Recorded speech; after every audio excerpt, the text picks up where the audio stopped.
Good day, I'm Dr. T, and welcome to my office. So today I'd like to talk about person-first terminology and why most professional development on the topic needs a bit more nuance, because it's not quite so clear-cut as it may seem. Let's start with.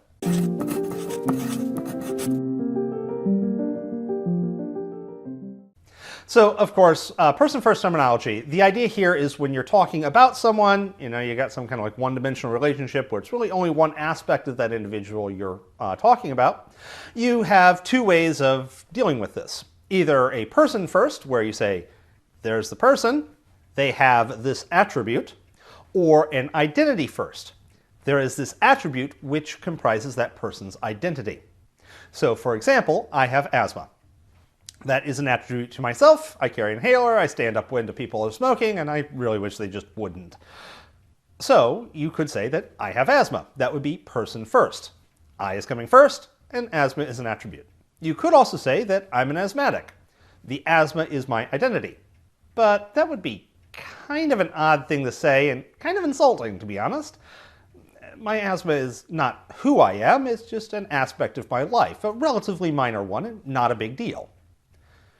Now, that's fairly straightforward, and that's the core of person first. And when it comes to illnesses, etc., hey, we're pretty much done. Just go person first. But there are, of course, attributes of individuals' lives that you wouldn't want to deal with that. You could take, say, something like sexual orientation. You could say someone has asexuality. That implies that it's a disease. And whenever you're using the person first, it does imply that something is a disease, and labeling sexual orientation and disease has a long and dark history. You would not want to do that. Instead, you would want to go with an identity first, which makes a lot of sense. That's how sexuality is usually addressed, as a part of someone's identity. So you would say that they are an asexual individual. Okay, to be honest, that hopefully didn't need to be explained. Hopefully no one would actually use person with sexual orientation. But here's where things get a little bit more interesting, or a little bit grayer area, and that is with disability status. I'm also dyslexic, so I'm going to focus primarily on the dyslexic community here, primarily because, one, that's me, and two, the disability community is not one community. There are many different disabilities, many different communities around those disabilities, and many different viewpoints within each community.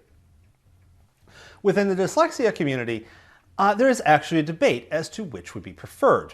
Roughly two schools of thought. One school of thought is that dyslexia is like any other illness, something that needs accommodation, treatment potentially, although there is no curing dyslexia.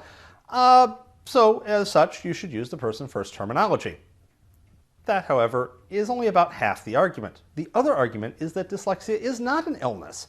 It's a difference, it's a form of diversity, and thus one would not say diversity is a disease. You wouldn't want to cure someone of insert diversity. Instead, dyslexia is simply a different way of thinking, and therefore it would be better to say that someone is dyslexic, using the identity first, because that's part of who they are, and there's no curing someone from who they are. I fall strongly in the identity first camp when it comes to dyslexia.